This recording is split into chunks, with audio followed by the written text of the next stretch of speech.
চলছে African cup, যে টুর্নামেন্টে ফুটবল মানে শুধু খেলা নয়, ফুটবল মানেই আগুন, গতি, আবেগ আর অপ্রত্যাশিত চমক। প্রশ্ন একটাই, এবার কার হাতে উঠবে আফ্রিকার শ্রেষ্ঠত্বের ট্রফি? আফ্রিকান কাপ নেশনস, সংক্ষেপে এফকন, আফ্রিকার সবচেয়ে বড় আন্তর্জাতিক ফুটবল টুর্নামেন্ট।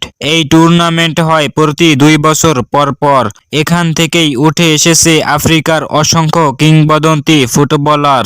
আফ্রিকান কাপের ইতিহাসে সবচেয়ে সফল দল মিশর রয়েছে 1 নম্বরে। তারা এই পর্যন্ত 7 বার চ্যাম্পিয়ন্স হয়ে রেকর্ড করেছেন।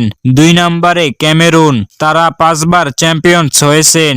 তৃতীয় স্থানে ঘানা, তারা 4 বার চ্যাম্পিয়ন্স হয়েছে। আর সাম্প্রতিক বছরগুলোতে সেনেগাল, আলজেরিয়া, আইভরি কোস্ট দেখিয়েছে আধিপত্য।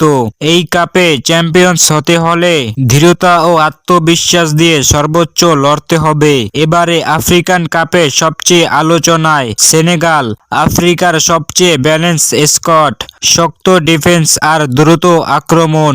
মরক্কো, বিশ্বকাপে সেমিফাইনাল খেলা দল, ট্যাকটিক্যালি খুব শক্ত। নাইজেরিয়া, দ্রুত উইঙ্গার, ফিজিক্যাল ফুটবল আর অভিজ্ঞতা সবই আছে। মিশর, তারকা কম থাকলেও টুর্নামেন্টে মেন্টালিটি ভয়ঙ্কর। আলজেরিয়া, যে কোনো সময় ম্যাচ ঘুরিয়ে দিতে পারে, ব্যক্তিগত স্কিলে ভরপুর। এক কথায় এবার কোনো দলই স্পষ্ট ফেভারিট না। আফ্রিকান কাপ মানে শেষ মুহূর্তের নাটক, অপ্রত্যাশিত গোল, আন্ডারডগদের চমক, আবেগে ভরা সমর্থক আর শারীরিক গতিময় ফুটবল।